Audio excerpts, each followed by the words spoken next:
ঘটনাটি 2011 সালের। সবেমাত্র মাদ্রাসায় ভর্তি হয়েছি। গ্রামে ভালোই শীত পড়েছে। নভেম্বর মাসে গ্রাম্য অঞ্চলে শীত থাকে।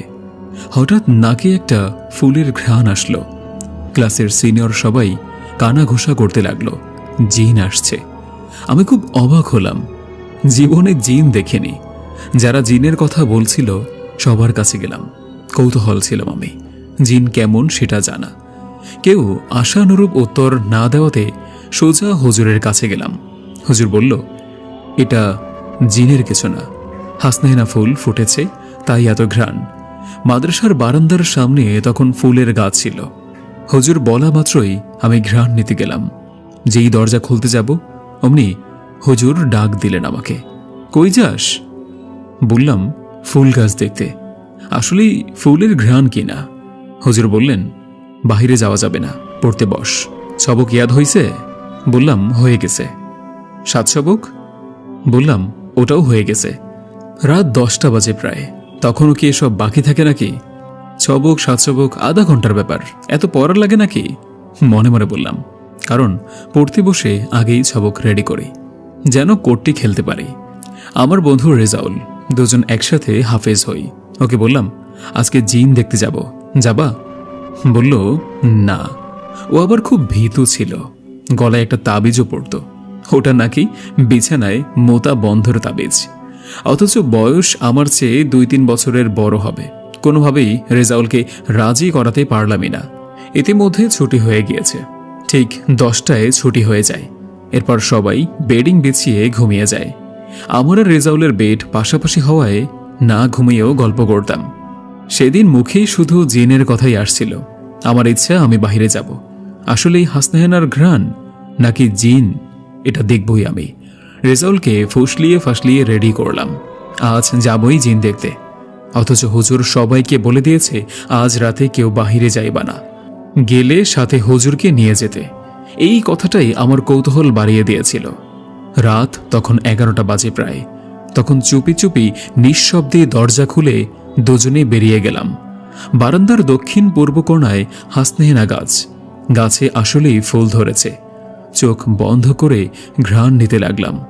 কি সুন্দর ঘ্রাণ, যেন মন জুড়িয়ে যায়। আগে কখনো এমন ঘ্রাণ পাইনি আমি। লোকে বলে ঘ্রাণ নেওয়ার সময় চোখ কান বন্ধ রাখতে হয়, তাহলে ঘ্রাণের গভীরতা বোঝা যায়। সম্ভবত ওটা রজনীগন্ধা ছিল। হঠাৎ বিকট শব্দে চেঁচিয়ে বলে উঠল এক মেয়ে, আমার ফুলে হাত দিয়েছে কে?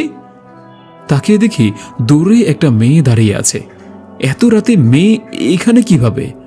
তখন বয়স মাত্র 12 হবে। আজেরা কোনো চিন্তাও মাথায় নেই, শুধু এটাই চিন্তা, এত রাতে মেয়ে এখানে কেন? দেখলাম মেয়েটার ফর্সার ত্বকের উজ্জ্বলতা এখান থেকে স্পষ্ট বোঝা যাচ্ছে। গায়ে সাদা ফ্রক টাইপের জামা, কানগুলো স্বাভাবিকের চেয়ে একটু লম্বা। এক কথায় সুন্দরী রমণী। আমি বাচ্চা মানুষ, আমার কোনো ফিলিংস নাই। কিন্তু রেজাউল আমার থেকে 2-3 বছরের বড় হওয়ায় ওর কোনো ফিলিংস জেগেছিল কিনা জানি না। পাশে খুঁজতে লাগলাম, দেখি রেজাউল নেই। আমাকে রেখে মেয়ের দিকে অনেক দূর এগিয়ে গিয়েছে সে। হয়তো কোনো এক মোহনী শক্তি তাকে টেনে নিয়ে যাচ্ছে। সেই মায়া এতটাই বিভোর যে আমি ডাকলাম তবুও শুনল না। অথচ ও ভূতের ভয়ে হিসু করতেও বের হয় না রাতে। মেয়েটা দাঁড়িয়েছিল মাদ্রাসার উত্তর পূর্ব দিকে টয়লেটের ওখানে। রেজাউল ক্রমশই এগিয়ে যাচ্ছে সেই দিকে। আমি পিছন থেকে ডেকেই যাচ্ছি, ওর সেদিকে খেয়ালই নেই। একসময় ঘরের আড়ালে চলে গেল মেয়েটা। আমি যে গিয়ে ওকে ধরে আনবো সেই খেয়াল আসেনি মাথায়। কয়েক মিনিট হয়ে গিয়েছে। ততক্ষণে আমিও বোধহয় কোনো মায়ার রেশ কাটিয়ে উঠেছি। মুহূর্তেই মনে পড়ল হুজুরকে ডাক দেওয়া দরকার। জলদি ডাকলাম হুজুরকে। বললাম, রেজাউল ওইদিকে চলে গিয়েছে। কেন? একটা মেয়ে ছিল ওখানে, সেদিকে গিয়েছে। হুজুর জলদি লাইট নিয়ে দৌড়ে বের হলেন। ততক্ষণে আমার চিল্লানোতে বড় ছাত্ররাও উঠে পড়েছে। তারাও দৌড়ালো হুজুরের সাথে। গিয়ে দেখি রেজাউলকে কোলে নিয়ে আছে সেই মেয়ে। আমাদের দৌড়ানো দেখতে টয়লেটের পিছনে গিয়ে লুকায়। হুজুর গিয়ে রেজাউলকে ধরল। আমরা দৌড় দিলাম মেয়েকে ধরার জন্য। মাত্রই টয়লেটের পিছনে গেল। আর খুঁজে পেলাম না। ফিরে এসে দেখি রেজাউল মাটিতে পড়ে আছে, অজ্ঞান অবস্থায়। ডান হাতে একটা দাগ। সারা শরীরে মাছের আষ্টের গন্ধে ভরে আছে। পুরো শরীর জুড়ে কেমন পিচ্ছিল আঠা আঠা, যেন মনে হয় বার্লির বালতিতে ডুবিয়ে এনেছে। হুজুর তাড়াতাড়ি রেজাউলকে মাদ্রাসায় নিয়ে আসলেন। জ্ঞান ফিরতেই পানি গরম করা হলো, সাবান দিয়ে গরম পানিতে ঘষে গোসল করানো হলো। একটু সুস্থ হলে সবাই ঘুমিয়ে গেল। আমি শুধু একটা চিন্তা মাথায় নিয়ে রইলাম, মেয়েটা কে? রেজাউলকে কোলে নিয়েছিল কেন? ওর হাতে কামড় দিল কে? গায়ে এমন পচা আঠা আসলো কোথা থেকে? সকালে জানলাম ওটা একটা পেতনি ছিল। সেজন্যই রাতে হুজুর আমাদের বের হতে মানা করেছিল। রেজাউলকে জিজ্ঞেস করলাম গত রাতের কথা। বলল ওর কিছুই মনে নেই। হুজুর আমাকে আলাদা ডেকে নিয়ে বলল, প্রতি বছর এই রাতে এমন হয়ে থাকে, তাই সাবধান থাকতে হয়। নেক্সট টাইম যেন এমন না করি। আমি তারিখটা লিখে রাখলাম, 11/11/2011, সপ্তাহের শেষ দিন, বৃহস্পতিবার। নেক্সট টাইম অবশ্যই পেতনি দেখতেই হবে। সেদিনের পরে পেতনি দেখার ইচ্ছাটা খুব বেশি করে জেগেছিল। তার চেয়েও বেশি আগ্রহ জাগে পেতনি কি, কোথায় থাকে, কি করে, কি খায়, সবসময় দেখা যায় না কেন, এইসব ইত্যাদি। এই বিষয়গুলো সেদিনের পর থেকে হুজুর আমাকে কড়া নজরে রাখতেন। হুজুর যদি শের হয় তবে আমিও সোয়া শের, তাই না? হুজুরের নজর ফাঁকে দিয়ে মাঝে মধ্যেই রাতের বেলা বাহিরে চলে যেতাম পেতনির খোঁজে। সিনিয়রদের জিজ্ঞেস করলাম, পেতনি আসলে কি? সাইফুল নামের একজন ছেলে ছিল, বয়সে আমার চেয়ে অনেক বড়, তবে পড়ায় আমার থেকে জুনিয়র।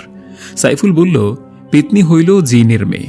ওরা সারা রাত মাঠে ঘাটে ঘুরে বেড়ায়। ঝিঝি পোকা যেমন আলো নিয়ে ঘুরে, তেমনি আলো থাকে ওদের। সারা রাত এভাবে ঘুরে ঘুরে গু খায়। কি গু খায়? ওয়াক! আমার ঘেন্না দেখে সাইফুল বলল, এমন করলে আর বলবো না। তারপর কোনোভাবে বুঝিয়ে সুঝিয়ে রাজি করালাম।